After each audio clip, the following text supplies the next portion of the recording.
Good evening, ladies and gentlemen. I'm Joe. He's not Nick. No, I'm not. He's Chris.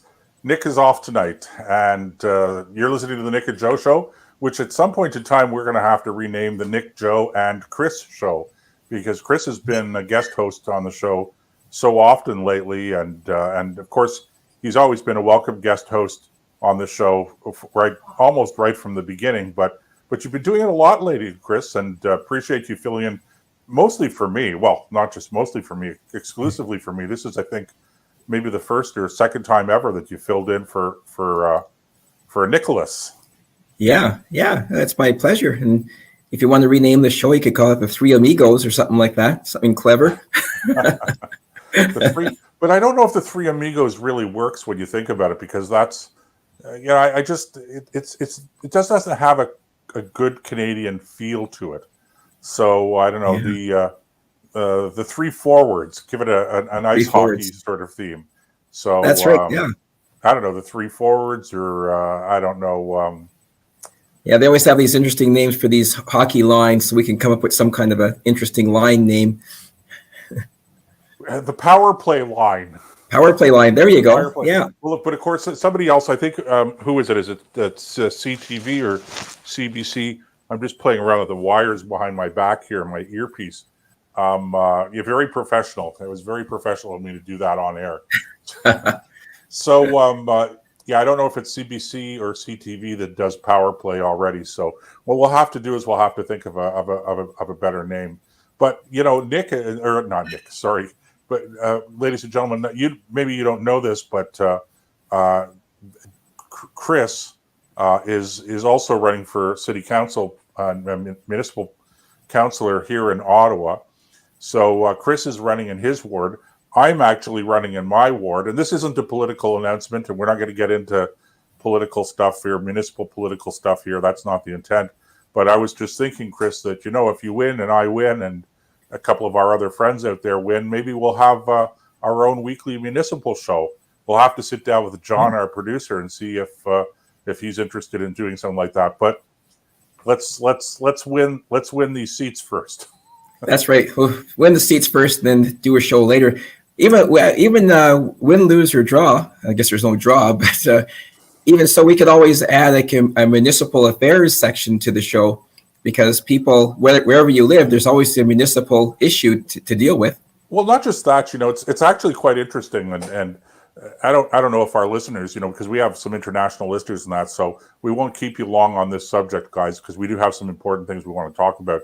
But I think the thing that when you would talk about a municipal show is that even if we lose, what we could do is we could set up just like an Ottawa municipal show, Chris. And we'll get a few people in. We'll do a weekly guest or whatever. But what we could be is we could be like the opposition, because if we don't get in, and again, I promise that this isn't going to be a political thing, but if we don't get in, this is going to be a far extremist, left-wing, socialist, communistic council.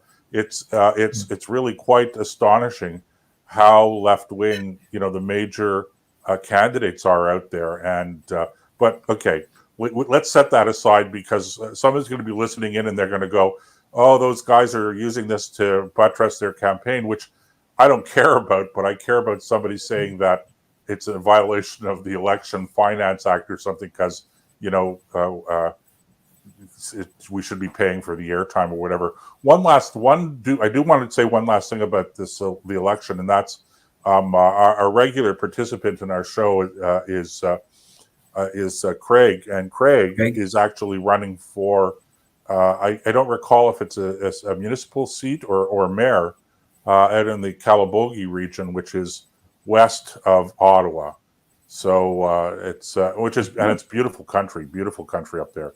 So Craig Armstrong, there's Craig right there. So there's Craig, yeah. It'll be Craig, yeah. It'll be the worst council in Ottawa's history. Listen, I got to tell you, man, Craig, I don't know. I mean, this last outgoing council was pretty bad. But okay, enough election stuff, right?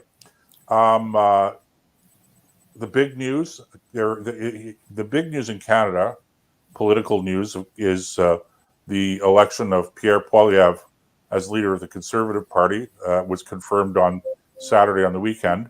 But before we get to that, Chris, I think we have to spend some time talking about the big international story, and of course, I'm referring to the passing of Her Majesty Queen Elizabeth, which occurred on last Thursday.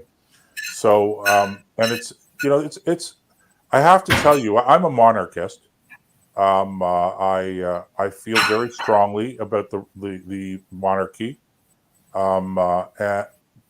So I knew that when she passed, it would bother me, but I was surprised. I was surprised about how much it bothered me. And let me tell you. Promised we weren't going to get back into election stuff, but it's actually apropos to this subject. I got a text, so we knew on Thursday that Her Majesty was not doing well, and that a crisis was at hand because other members of the royal family had been summoned to Balmoral, where she was, and. So I was doing a taping at Rogers for the election debate, right? And before going in, my campaign manager said, it's probably not a bad idea that before you say anything else, when it comes to your turn to speak, that you say, before I say anything else, I just want to say that our hearts and our prayers are with Her Majesty and the royal family in this time of crisis. And then, so I had thought about that, and then just before going to tape, literally, I violated a principal rule of debating. I had my cell phone with me, and it was sitting on the podium. But just as we were going to tape, I got a text saying that she had died. So, this is what I'm saying is I was actually. It bothered me a lot. It really it hit me, right? Much more so than I thought it would. So when it came time for me to make my opening statement, I looked up at the camera and I was tongue tied. I didn't know what to say, so I ignored it. I started to make my opening statement, and I sort of flubbed it up a little bit. But I'm a good guy. I'm an experienced speaker, right? So what do? I figure, well, right. I have my notes, so. What the heck? I'll glance down at my notes and get back on track right away. All seamless. Looked down at my notes and then realized I've got my progressive glasses on. Oh no! Oh no! And I can't read my notes. Oh boy! So it was a bit of a gong show, but this is, I guess, the whole thing sort of humanizes us in that we're not perfect, and we laughed about it afterwards, and.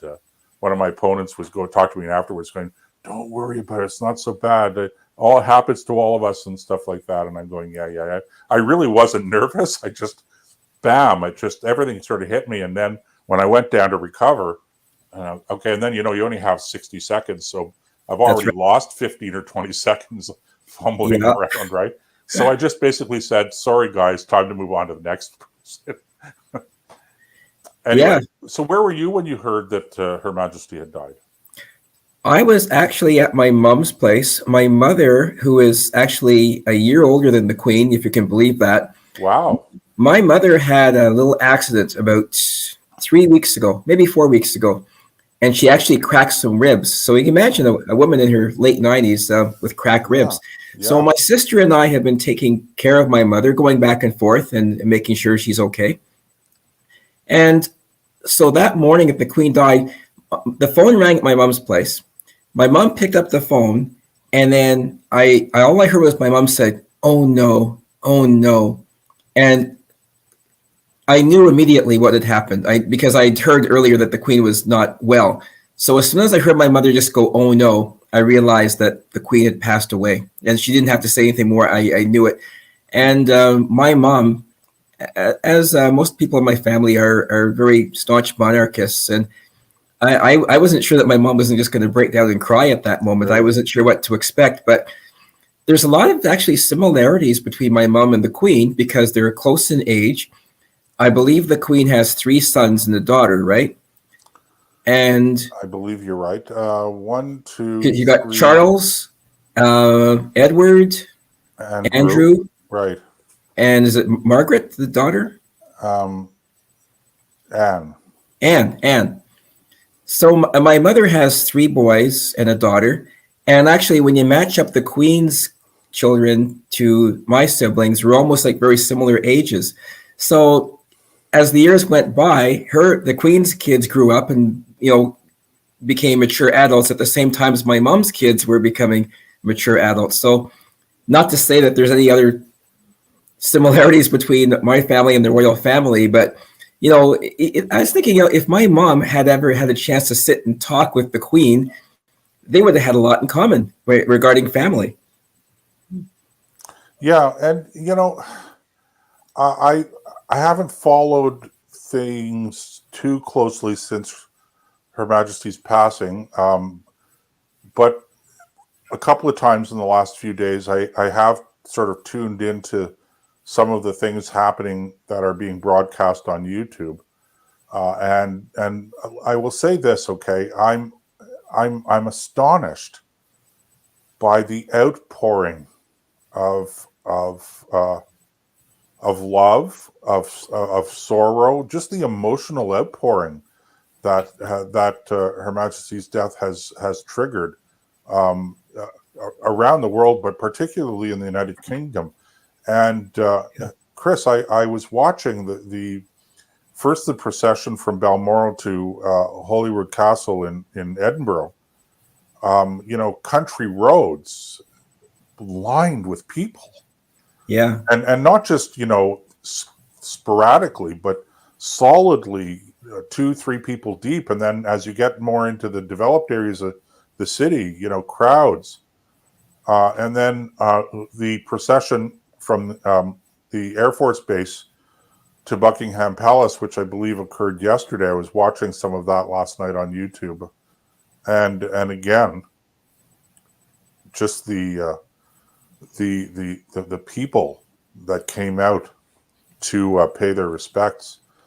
I'm as I say, I'm astonished. I mean, I don't know. I don't know what it was about her. She just had this incredible personality, and that people just respected her, and an incredible devotion to duty, but to do it with such grace and to have such respect, not just for her duty, but for the limitations of her duty, and maintaining strict political neutrality, not just Right. and when I say political, I'm speaking, of course, political issues, but also issues that were controversial in the political world, unlike her son Charles. Now, Charles has said that he's going to be stepping back from a lot of his advocacy work,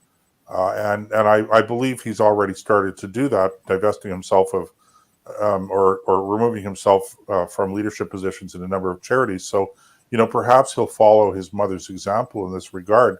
But she was such an incredible woman, and lots of incredible women out there in politics. But she just personified everything that you think that a modern monarch should be: a modern constitutional monarch. I mean, she is the gold standard of that, and yeah, it's. I mean, and I still feel very emotional about it. So here's an interesting, related topic. The funeral is set for Monday, September the Right. 19th, and the federal government here in Canada has declared that it will be a national holiday, Right, as it should be. as I believe it should be. Absolutely. Yeah. So explain this to me, Chris, if you can, because I can't. Today, Premier Ford, Doug Ford, announces that it's not going to be a holiday in Ontario. I'm not really sure how you square that circle. Does this mean that public servants, if you work for the province of Ontario, that you have to work, but federal public servants get the day off? And what about businesses? I mean, if it's a statutory holiday, do businesses stay open or do they close? By the way, I just noticed that Nick was writing to us. Yes, I see that. Hello, Nick. Yeah. Nick, did you make it home? That's my question. Right. Nick was in. And by the way, ladies and gentlemen, just as an aside, we owe Nick a congratulations, or as we say in our religion, Mazel Tov. His son got married on the weekend, so he was back here in Ottawa, and right. So congratulations, Nick, and congratulations to the rest of your family and to the bride and groom. And we miss you today, and of course, looking forward to having you back next week. Yes, anyway, where were we? So we were talking about Doug Ford announcing that it would not be a provincial holiday. Yeah, I don't get it. Is there something I'm missing? And forget about the technical side of how do you square that circle. I mean, what is the point that the premier is making by announcing that we're not going to have, that the province is not declaring a holiday, just the federal government? I mean, why wouldn't we have a holiday in Ontario in commemoration of the Queen's celebration of the Queen's life and commemoration of her burial? I agree, and not to make this a political issue, but Joseph, you and I think we follow sports a little bit, and you know that in whatever sport, hockey, football, whatever, there are certain things that you do that are just kind of the easy things where you're like it's a pop fly and you get under it and you use both hands and you make sure you catch the easy pop flies. Well, isn't this one is that an unforced error? I mean, you have a chance to give your province a holiday for a once in a lifetime occasion, really, and you say no to that. Like, where is the win? You don't do it for political reasons, but why would you not? That sounds like a no-brainer. Like the federal government is giving everyone a holiday, so synchronize and give it. Let the province have a holiday too. I don't understand what the rationale is for not doing it. And I have to tell you, Chris, I find it disrespectful. I mean, the fact is, whether you're a monarchist or not, the fact is that the Queen was the head of state in Canada. She was our Queen. And if you want to have a debate about whether we should maintain the monarchy or not, okay, that's a fair debate to have. I don't think it's the time to do it, but it's a fair debate to have. But the fact is, we have a monarchy, and the Queen dies, and again, not just the Queen, but a beloved Queen, and you go out of your way. Like, here's the thing, Chris. Okay, you didn't even have to say anything about it. Okay, the federal government has announced that we're having a national holiday in commemoration of the Queen's funeral. Okay, right. Full stop. Let it go. Okay, we're going to have a national holiday, but then to have a press conference and at the press conference announce, yeah, no, we're not going to have a holiday. I mean, it's just. Sure, you could call it an unforced error if that's sort of the political read on it. But the bottom line is, it's really disrespectful. I mean, is it Yeah. just me? Very, very unexpected too. You would think of a conservative premier at that. You would think that a conservative premier would be the first person to say, yes, we're going to have a day of not just a day of mourning, but a day off work for constituents. Like, I don't understand it. And this is the province, by the way, that continues to have a family day for Ontario residents, while people in the federal government still have to go to work. Yeah, and you make a very, very good observation about the fact that, Doug Ford is the head of the Progressive Conservative Party of Ontario, so it's a conservative government, ostensibly, but we're not going there right now. And it's a Liberal government in Ottawa that declares a national holiday. Yeah. So you kind of expect it to be the other way around. It's sort of like opposite day or something. Right. Yeah. By the way, ladies and gentlemen, if you want to participate in the show, okay, you can call or text 613-413-2217. And, if you're watching the show live, there it is on the bottom of your screen. If you're listening to the show, because we do have listeners that aren't watching the video production of it, and again, that number is 613-413-2217.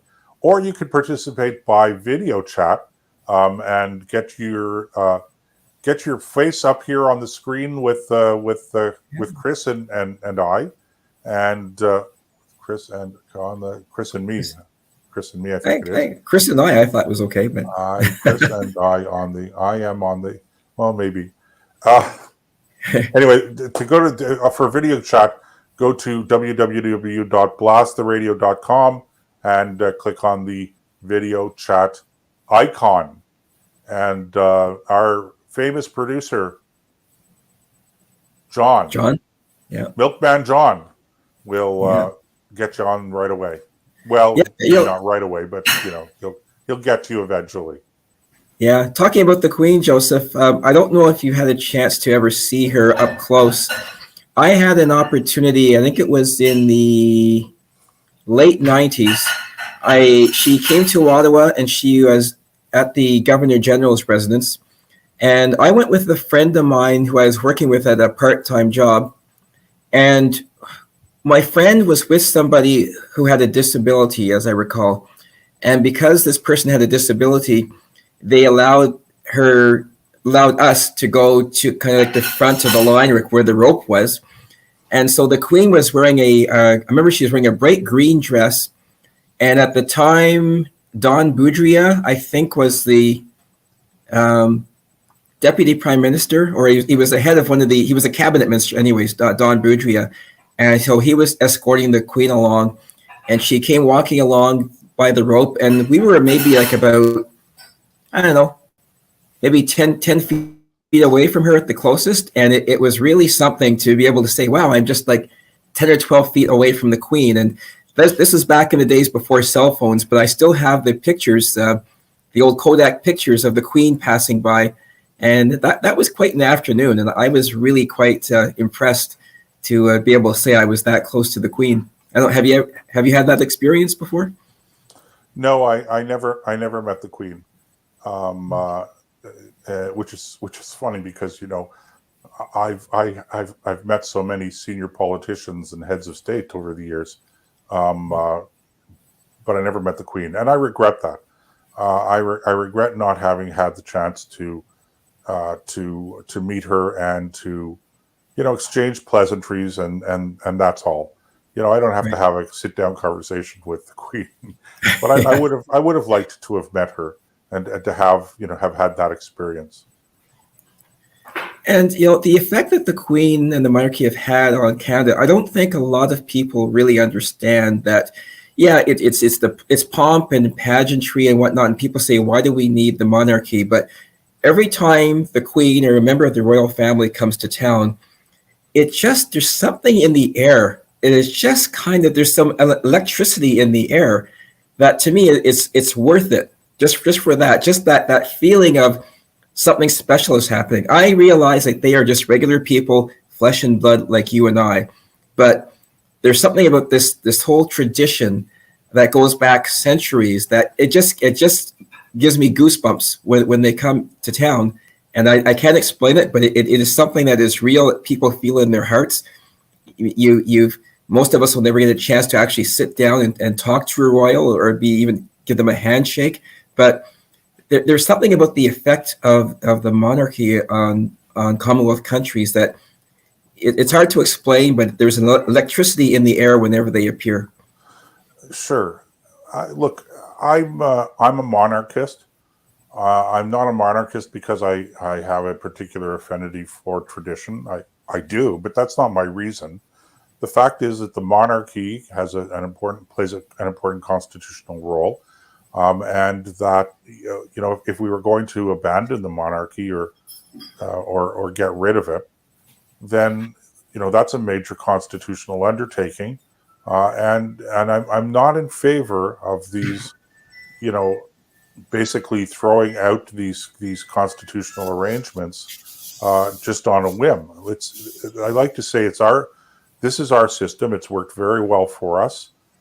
There's a reason why we got to this point.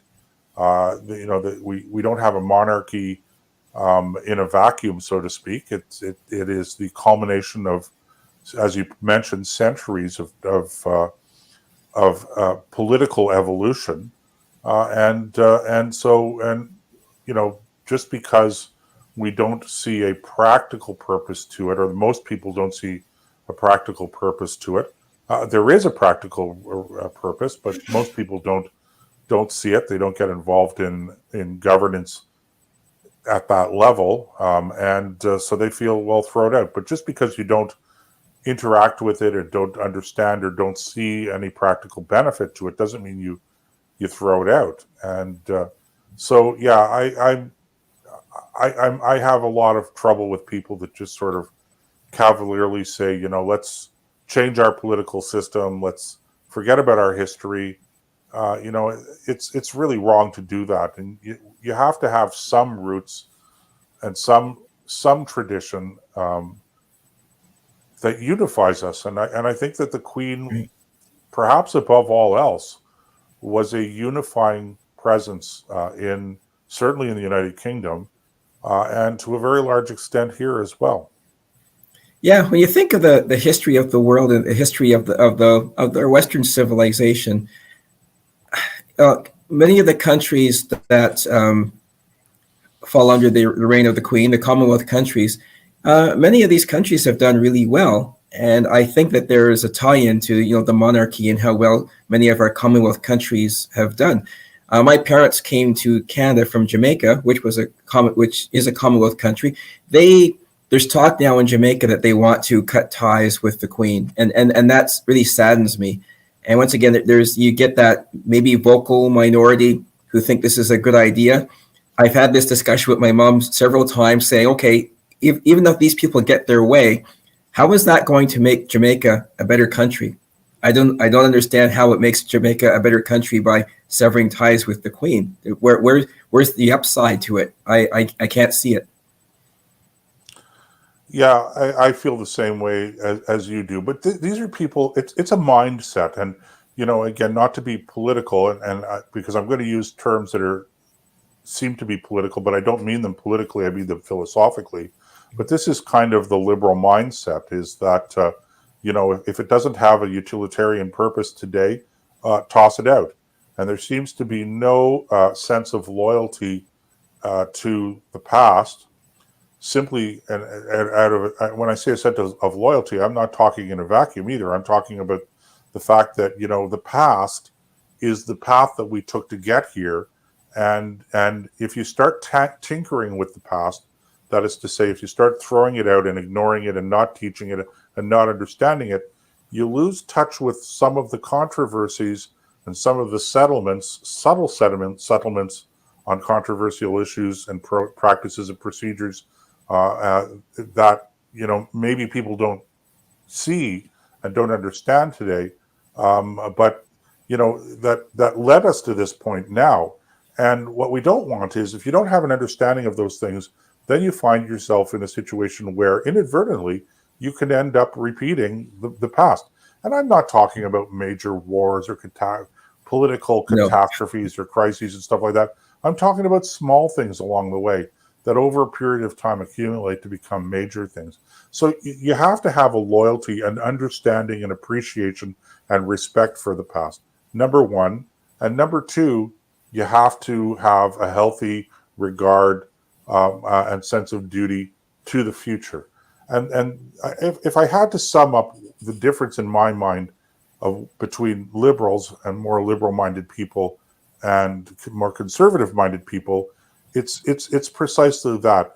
Conservatives sort of see themselves as sitting at a point in time in a large continuum that includes the past and present and the future, whereas liberals kind of see themselves not so much in a continuum, but in the here and now. And so, and don't get me wrong, here and now is important, but, so is understanding our past and appreciating it for better or worse, the good Right. things and the bad things. So there you have it. Right. And I see we're bumping up here against the clock. So Exactly. so I think what we'll do, Chris, if it's all the same to you, ladies and gentlemen, we're going to take a bit of a break. We'll be back in a few minutes here on the Nick and Joe Show with guest host Chris Fraser. Okay. Who says you can't turn the clock back? Experience the excitement of open-air flying and see Canada's national capital region like you've never seen it before from the open cockpit of a vintage 1930s biplane. Are you up for the adventure? Put on your helmet and goggles and strap yourself in. Book your flight today. Go to OttawaBiplaneAdventures.com. That's OttawaBiplaneAdventures.com. Ottawa Biplane Adventures. The adventure begins here. Oh my gosh, that was so exciting! I gotta do it again.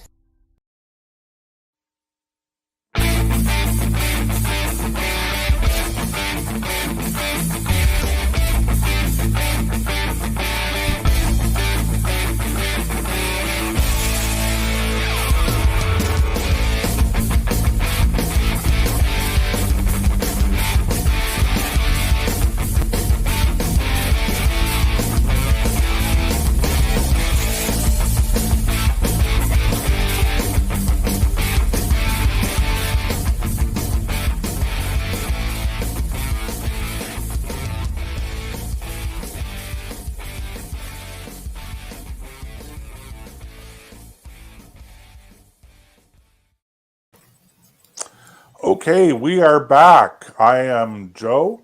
He is Chris. I am. Nick is somewhere. We're not really sure where he is.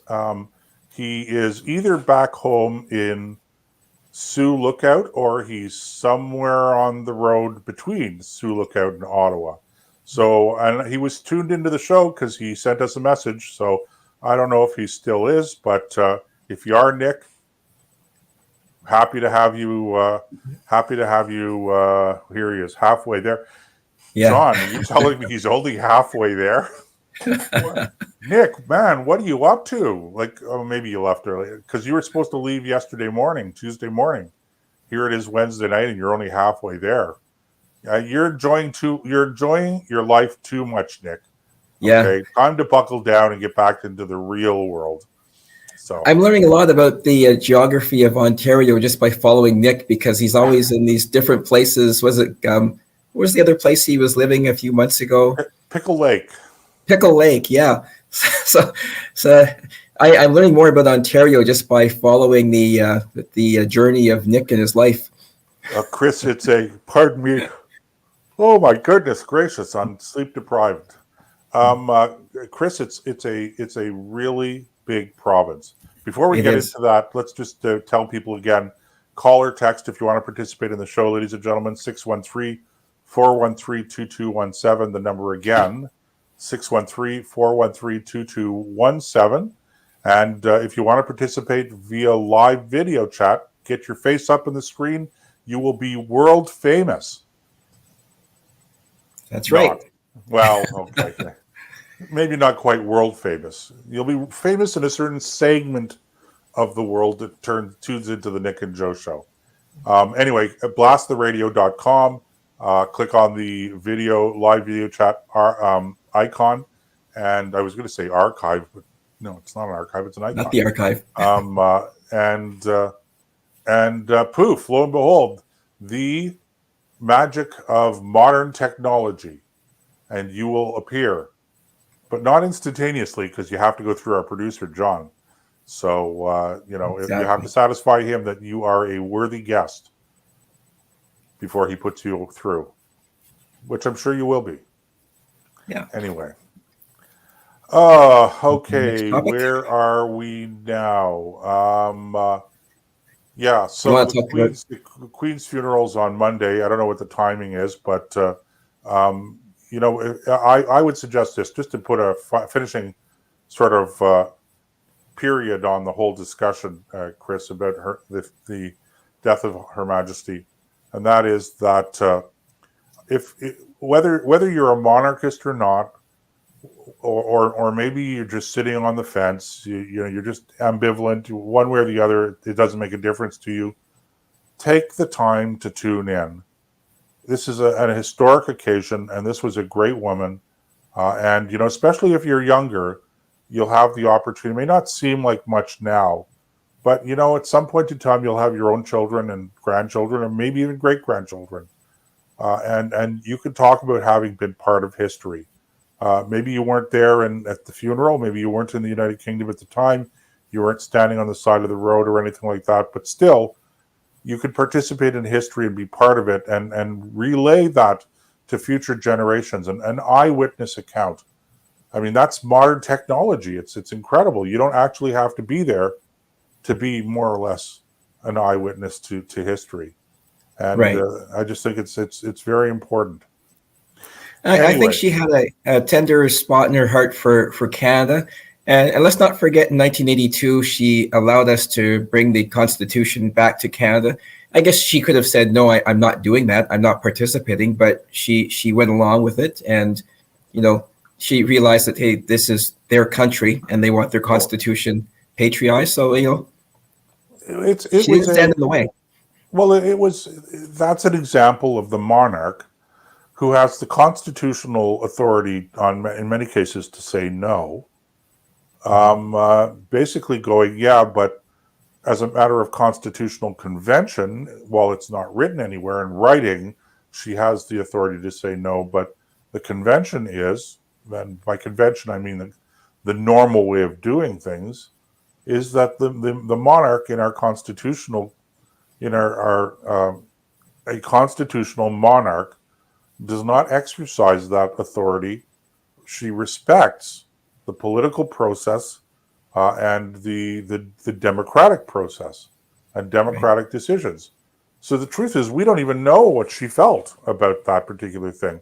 I don't think she would have. I don't think she would have had any kind of objection to it. But even if she had, she understood that her duty was to support and respect the decisions of the duly constituted, democratically elected government, and there it is. So, yeah. So now we should talk about the Queen's loyal opposition. Well, yeah, and that was a good segue. I was just going to say, speaking about democratic processes, so here in Canada we have a new leader of the Federal Conservative Party, Pierre Poilievre, who I have to tell you crushed his opponents, absolutely crushed them, 68%. I suspected he would win on the first count.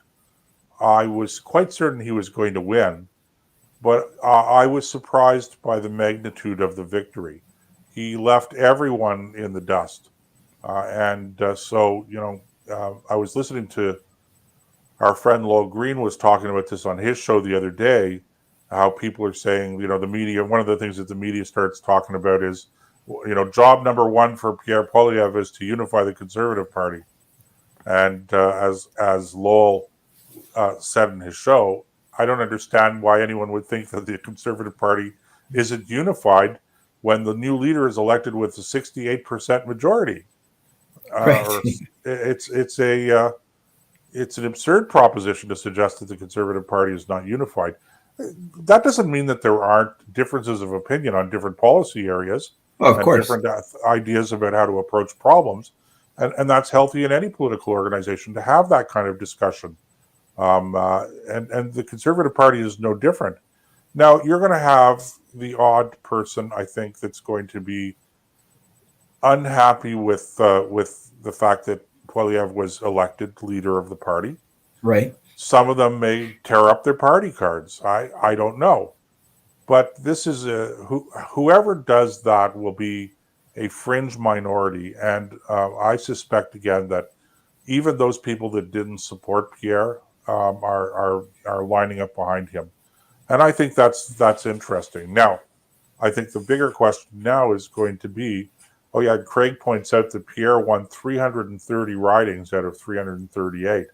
I mean, that's incredible. That is, I mean, that really actually sums it up, including, I think if he won, certainly he won, I don't know the exact number, but it was certainly more than 60 of 78 ridings in the province of Quebec, running against Jean Charest, a former Quebec premier.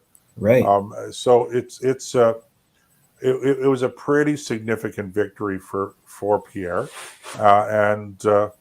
and we'll see now how things go. The bigger question, of course, is going to be, is the kind of populism that he championed during the leadership campaign that worked brilliantly for him, is that going to translate into more votes in a general election? I think it will. The question is how much and how far does that populist appeal go? I don't know. Right. I'm not criticizing. Don't get me wrong. I'm not criticizing, Chris. This is not the talking head attitude here. I'm just saying, I think there's so many things that so many things that we don't know yet. I mean, what we do know is Pierre Poilievre is an amazing communicator. He gets on, you watch those YouTube videos, and some people might say, oh, anybody can get on and do a YouTube video. But of the other challengers in the Conservative race, nobody could really do those hard-hitting 4-minute, 5-minute videos like Pierre could do and get a message across and really connect with people. And if you think that's easy, try it. Get on it, do a YouTube video with your point of view on something and see if you can go 3 or 4 minutes and connect with an audience like that. It's not the easiest thing to do. It's not easy at all. No. And so he's had practice. Like he's only 43, but the last 20 years of his life have been spent kind of in front of cameras, communicating with people. So he's got that down pat. He also is a master of crafting a message and just pinpointing, just making you hone in on one particular part of a message. He's I wouldn't say he's an economic genius, but his strength, I guess, is the economy and numbers. So he can do a video and just bring it, I hate to say dumb it down, but dumb it down so that the average person can say, yes, I understand. He's talking to me about economics, about bread and butter issues. I don't know why more politicians can't do that, but he's got that down. And I think that if he continues and if he can connect with people and say, this is why you were poorer today than you were 5 years ago, these are the things that are affecting you. He could do well in the next election if he stays on message and makes sure that the rest of the party stays on that message as well. Yeah, it's going to be interesting. I don't know the agreement between the Liberal Party and the NDP here in Canada that is more or less propping up a minority Liberal government is not set to expire until I want to say 2025. Am I correct in that, Chris? 2025. 2025. So it's this could be a full-term government, and I kind of think that there's no compelling reason to have call a general election now. And I know that people are talking about some people have been talking about the federal government possibly calling a snap election now that we have a new leader in the Conservative Party. I don't know that would play very well with the public right now. I think so. We had an election in 2019. We had an election in 2021. Do we really want to have another election in 2022? I mean, there's no compelling reason other than trying to capitalize on whatever um, political, whatever turmoil, if you will, or whatever upsetness, and I don't mean by that to mean being angry or anything like that, but there is clearly going to be a period of unsettlement within the Conservative Party as it transitions to a new leader and a young leader too. I mean, here's the other thing about Pierre is he really represents the next generation, Right. and a lot of people who were supporting him were younger people too. So there is a certain amount of I think there's a certain amount of hope out there when I look at the number of young people that got involved and supported Pierre in this leadership race. I'm optimistic about the future of this country. Don't get me wrong. There are lots of things that we have to deal with. It's going to be a steep climb, but I think for the first time in many years, I'm looking at him going, we could be now on the verge of a turning point in how things are done in this country, and I don't want to get too far ahead of myself. I don't want to, create unrealistic expectations or anything like that. But there's something going on here, and it's interesting to see that Pierre was able to capitalize on that, at least insofar as the leadership goes. So again, how that translates into a general election victory, well, that's nobody's paying me to solve that problem. Right. Yeah. Well, timing is everything in politics. And sometimes for a leader to be successful, you have to be the right person at the right time. Pierre declined to run for the Conservative leadership the last time they had a convention. I think this is the right time for him. And if the next election is not until 2025, that would be, I guess, exactly 10 years of Liberal leadership under Justin Trudeau. And 10 years seems to be the limit for most leaders in the political world. After 10 years, people seem to naturally want to change, regardless of, how the situation is running economically. A decade seems to be after that is your best, your expiry date, your best before date kind of comes up. So that could play into Pierre Poilievre's a favor, running against a politician who's already been around for a decade, that everybody's seen, everybody's heard hundreds of speeches from this person. People naturally want change, for sometimes just for the sake of change. So that could play into Pierre's playbook quite well. Yeah, you're making a very good point, Chris. Everybody has a shelf life. Every politician has a shelf life. I remember thinking in 2015 that as we were heading into a general election, that Stephen Harper had a shelf life, and that I was worried well before the time that the election was called that maybe he had reached that point in time. And I think that if I had been advising Stephen Harper when he was prime minister, I probably would have said to him, Prime Minister, maybe it's time to think about moving on, because, as you say, shelf life. Every politician has a shelf life. Every fad, every thing has a shelf life, and I think that may have played a part in Justin Trudeau beating him in the election in 2015. I don't think that it was just, there were problems, I think, with the Conservative campaign, and there were certain things that I thought that the Liberals did very well, and all of that Right. counts. And maybe they were going to win anyway, but I wouldn't dismiss the fact that Stephen Harper had already been the prime minister for almost 10 years. He'd been the leader of the party for longer than that. You have to know when to call it quits. Yeah.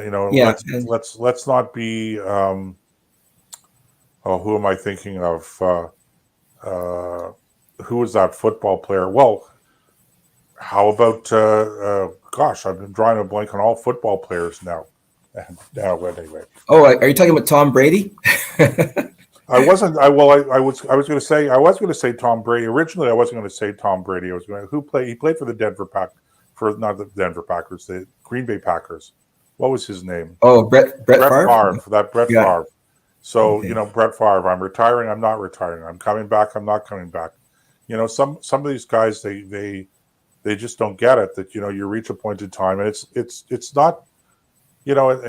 For athletes, of course, it's a physical thing as much as anything else. But in politicians, it's not physical. It's mental. It's psychological. And all. Right. And people just they get tired of seeing your face after a while.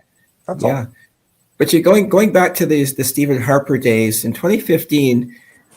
The one thing about 2015 was the country was in pretty good economic shape back then. So it wasn't a election about it's the economy, stupid, because the economy was actually, I think, from what I recall, the economy was fine in 2015. Going into 2025, it's going to be interesting to see what the economy is like 2 years from now, because if the economy doesn't improve drastically in the next 2 years, that's going to be a very tough sell for the Liberal Party to win an election. So that's going to be a very telling factor. I think you're right.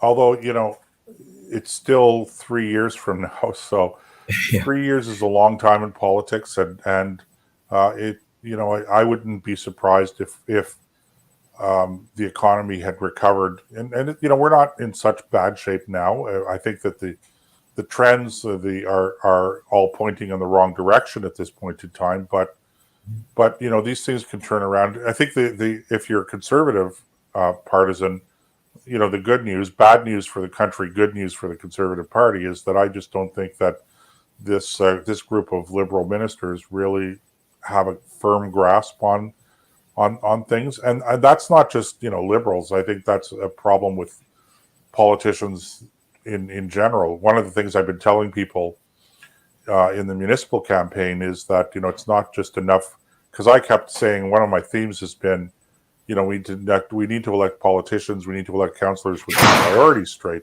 So that's been sort of a major theme of mine. But I'm also telling people it's not just enough to do that.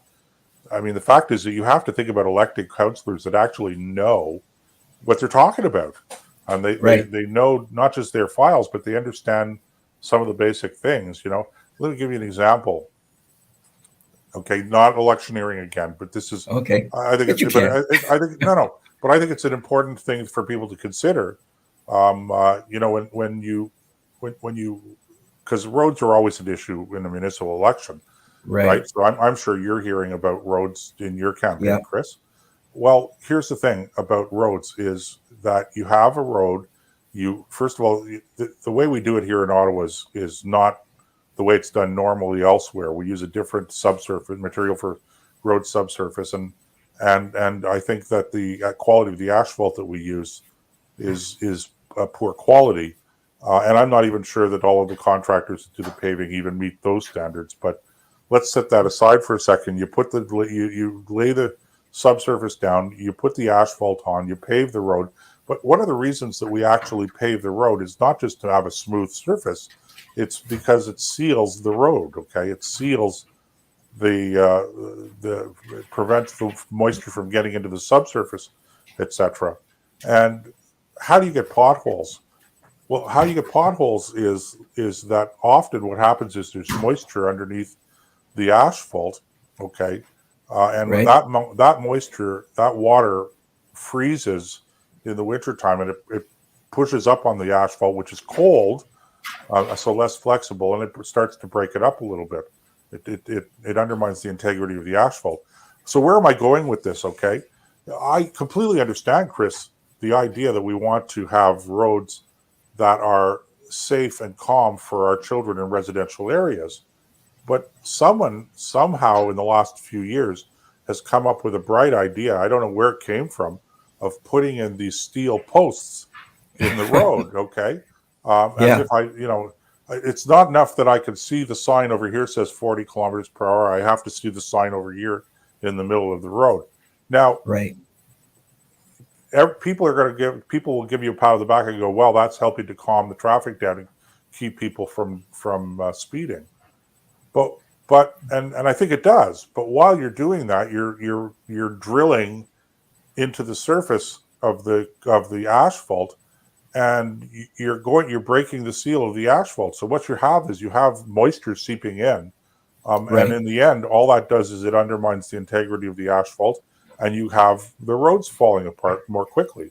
So that's a consideration as well. So what I'm saying is, unless you understand some of the civil engineering principles behind road construction, okay, you don't get that. And these guys have no intellectual. So many politicians today have so little intellectual curiosity, that they're just not interested. And when they're confronted with some of the facts, they have such low basic education that things that should be obvious to them when somebody comes and explains it, they should go, okay, yeah, I get that.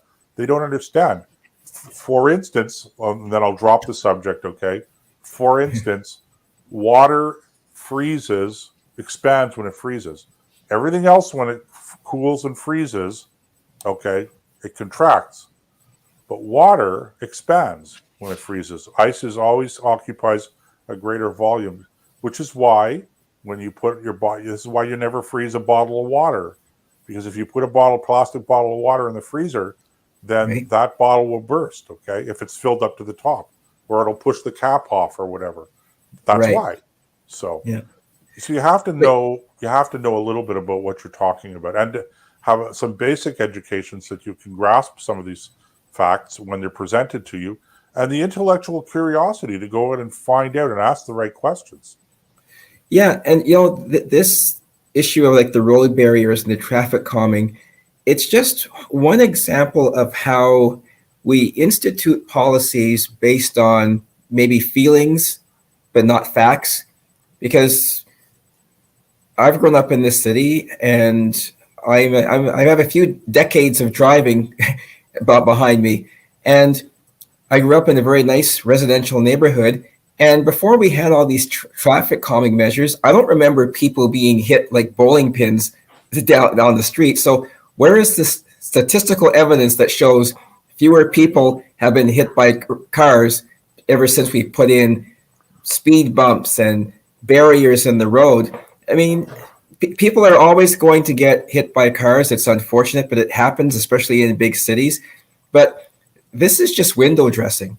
I mean, I've been crossing streets since I was like 5 years old, and I think maybe one or two people I've known have ever been hit by a car in my lifetime, but people that I know. And I don't, a lot of this stuff is implemented because it looks good and it feels good. And the politicians that implement these things say, look what we did. We helped calm your streets. It's like the streets were calm before. People were not getting run down willy-nilly. And Chris, where I live is on the corner. I live in a residential area, but I live on the corner of one of the major feeders into the residential area, it's. I've been driving up and down that road for more than 30 years, and you know what? Every now and then, people drive too fast on it. But Right. This is, quite apart from the issue that you've raised, which I think is very important, because we're always talking about evidence-based policy making, okay? But the minute the evidence doesn't support your policy, you just sort of ignore it, right? So, Right. yeah, the statistics actually, again, I'm not trying to denigrate anybody that has a concern about the safety of their residential streets. I think that's a wonderful thing. I think it's important for people to feel that way, and I get it. Okay, so I'm not criticizing anyone, but I think that before you're going to start to spend tens of millions of dollars on some of these projects, you actually have to look at the data. The data doesn't support the argument that our city streets are not safe. So and we should talk offline, because I have some of that data available. So if you're ever talking Right. about a debate, but the thing that really, I think it's more of a principle thing, and that is this, okay, Chris, when you put up these posts in order to, the idea is this, okay, we don't want to give anybody the opportunity to drive too fast in our neighborhood, okay? Again, I understand that, but let's actually think about what we're doing. What we're doing is we're saying that there's a few people every now and then that act irresponsibly. And because of that, we're going to treat everybody as though they're irresponsible. Okay. Right. And inconvenience them. And where they've put these posts up in the road just popped up out of nowhere early this summer in our neighborhood on the street that I'm talking about. And it's a pro. You turn off of the street I live onto this other street, and the posts are right there. So right away, I'm if I'm making a right-hand turn, I have to dodge these posts, okay, to make the turn. It's inconvenient, and as I said at the debate that I was at, it's a pain in the butt, and well, everybody gets upset. We have to calm the traffic down. I go, but we also have to know what the data says. So anyway, yeah, exactly. We promised we weren't going to talk about municipal stuff, and then we got into it. The point is and this applies everywhere, Chris. It's not just here in Ottawa. It's everywhere. It's everywhere. You're right. When you electing people, you have to pay attention to them. Do they know what they're talking about? And if they don't know what they're talking about, are they prepared to admit it? Okay, and are they prepared to go out and learn? And so many politicians, I get advice, people telling me, "Oh, don't say you don't know." I'm going, why wouldn't I say I don't know? If I don't know, I don't know. Yeah. That's the honest truth. Just because I don't know doesn't mean I'm not going to learn. This is an important subject. I want to know. I don't know. Right. That bothers me too. You're supposed to be an expert in everything. It's like you can't be an expert in everything, but you have to know where to find the experts who can tell you what's happening. And you have to have enough basic knowledge because you have to be able to know when the so-called expert is pulling the wool over your eyes too. That's true too. Very true. Anyway, I'm looking at the clock here, Chris. I see it's we're up against the 1 hour. So, ladies and gentlemen, Chris is going to have to bow out. He can only do the show for an hour tonight. So, thanks very much for joining us, Chris. And you're welcome.